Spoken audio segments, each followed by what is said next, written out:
Hi, I'm Carrie Bonnet, Executive Function Coach and veteran teacher, and welcome to my Brain Boost series.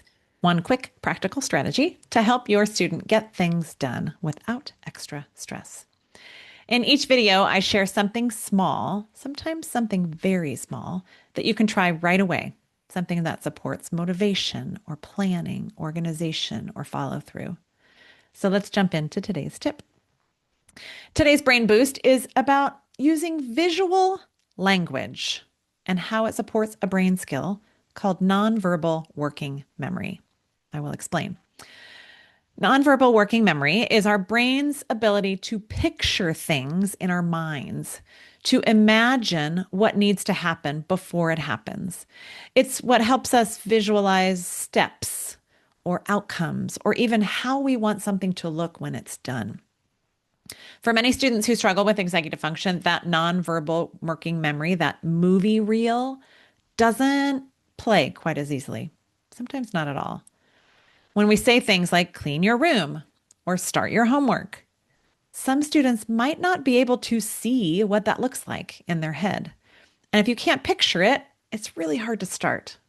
That's where the visual language comes in. It gives their brain a little nudge to turn on that internal movie screen, if you will. Here are a few examples of visual language that you can try. So the first one, you could say, imagine what your room should look like when it's clean. The imagine word is really important here. Imagine what would look like when it's clean. That's one example of visual language. Another one you could use, I love this one too, make a mental movie. Before you start, make a mental movie of what it looks like to start your work. Don't start, but just make a mental movie of what it looks like. That's another example. And then another phrase, look around. Do you see something that you'll need for school today? Maybe, like at my house, the iPad is still sitting on the kitchen counter as they're packing up and getting ready to go. Rather than saying, grab your iPad, you could say, look around. Do you see anything? They might not see it, and that's okay too. But using this visual language prompts them to consider it.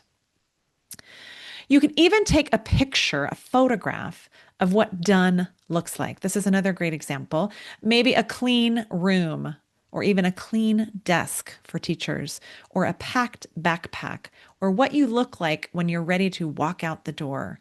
Backpack, jacket, iPad, shoes. Take a photograph and use it as a reference. Post it somewhere.